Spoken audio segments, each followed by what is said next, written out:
usapang safety naman tayo. Ang cover natin, safety ng circular saw. Ayan, pa natin. Ito. Yan. Circular saw. Ano ba yung mga dapat nating gawin kapag yung mga safety procedures bago mag-operate ng isang circular saw? Number one, ito, dapat meron tayo safety ito para sa dust mask, tapos ear protection, tapos goggles. Ito mas maganda para sa akin yung earmuffs, yung ganito lang. Kasi kapag yung earplugs,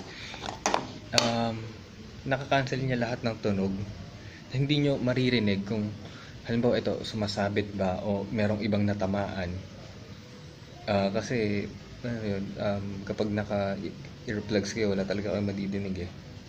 So, minsan papakinggan din natin kung yung motor ba natin yung motor ng circular saw tama. So masasuggest ko ito, earmuffs. Ito sa Panda ko to nabili, hindi ko lang alam kung magkano, pero mga 65 yata, parang ganon. Ito sa Ace mga 120 yata. Hindi pala, sa Wilcon 120. Tapos ito dalawa pinagsama. Yan, hindi ko rin alam, mga 40 pesos yata ito. Tapos itong nasa harapan 20 pesos. Yan. Tapos ito i-check natin bago natin na-operate. First thing ay yung depth ba nung blade. Kailangan ang lagpas niya lang siguro mga ganito lang, mga 1/4 cm or 1/8 dun sa piece na ikakat nyo. Huwag masyadong mahaba, mga yung itotodo nyo yung ganito, kasi napakadelikado. Tapos ayun yung una. Tapos huwag din kayong gagamit ng freehand ng circular saw. Lagi kayong maglalagay ng guide, kasi napakadelikado nito pag nag-kickback. Dito sa table saw, madali ang kickback, para kang winalop pero dito mapuputulan ka ng paa, kasi kadalasan dito kapag tumama ito sa semento, iikot, tas magpupunta sa kadalasan sa legs. Yun, basta gruesome yan. Wala kasi dati nung wala pa akong truck saw, ang rail guide na ginagamit namin, ito aluminum.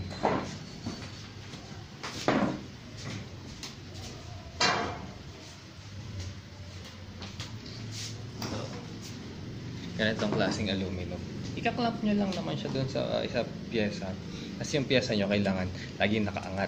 Siguro mga nakaangat siya sa floor. Siguro mga 3 inches, mga ganito. Maganda na yun para maika-clamp nyo yung ganito. 2 to 3 inches. Pwede nyo na itong maiklamp doon sa pyesa para meron kayong guide ng circular saw. Tsaka kailangan yung pagkakatan nyo flat. Kapag hindi yan nag-flat, may ipit yung blade. Kasi yan yung plywood, flat. Kapag hindi, may tendency ganon. Kapag bumaba siya ng ganyan, nakaganyan yung plywood, may ipit yung blade dito sa gitna. Mahirapan kayo, may tendency mag-kickback o masira man yung plywood na kinakat nyo. Yan. Tapos yan. Try natin mag-test cut.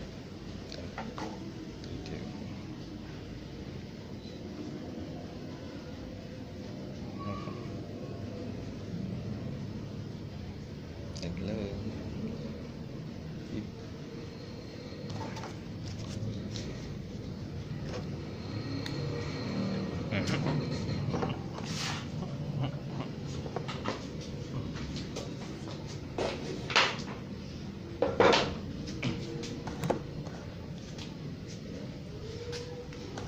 Eto, makikita nyo sa kanya yung track. Ito, ganito nyo, yung track. Kadalasan dyan, etong cord, sumasabit lagi yan dito. Tsaka lagi nyong i-double check habang nagkakat kayo kung sasabit ba ito. Lalo pag mahaba. Yan. Yan. Tapos, teka, tama na ba? Yan. Mana. I-check na natin. Pag tapos, kailangan laging secured, hindi gumagalaw. Kasi pag gumalaw, kakaroon kayo ng malaking problema.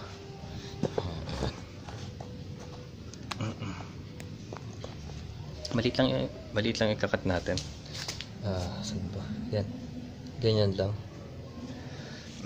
Yan.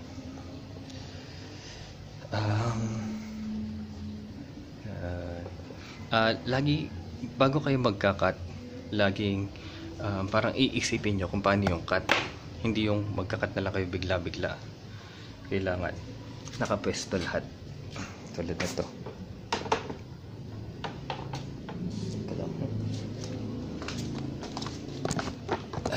Ayan, pwesto natin ang ayos.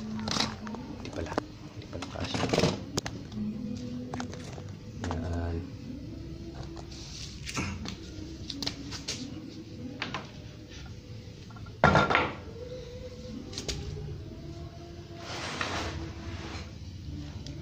Yan, ito yung pang-guide nyo.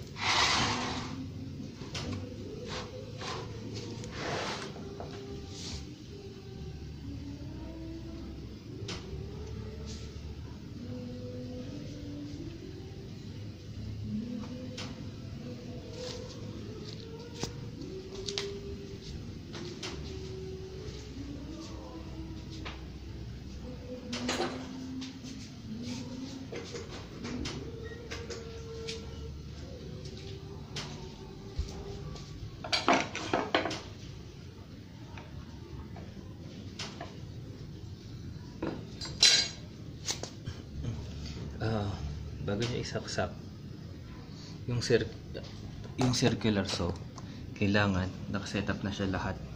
Right, set nyo muna ito.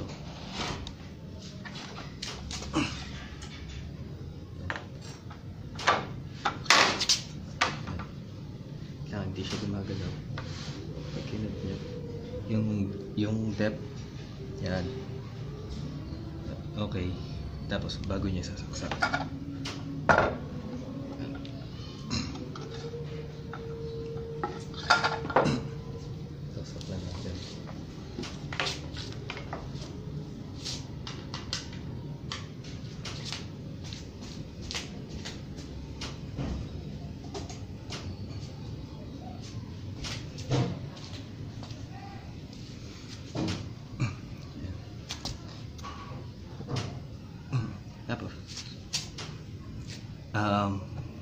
kailangan din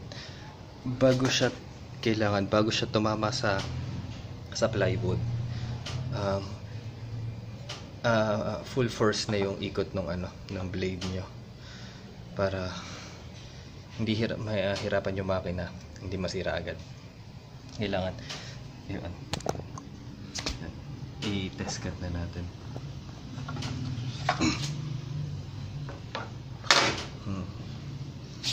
Papaikutin nyo muna, tapos full.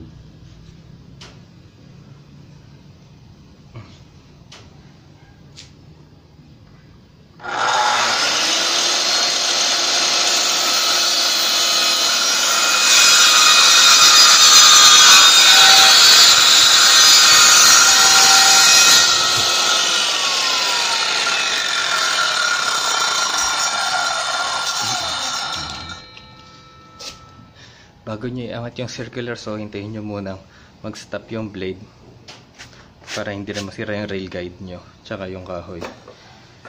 Yan. Full stop na, pwede na natin iangat, tapos pwede na natin tanggalin sa sasaksakan. Tapos, ayun lang. Pag hindi na ginagamit, ibalik sa tamang lagayan. Okay? Okay, bye-bye.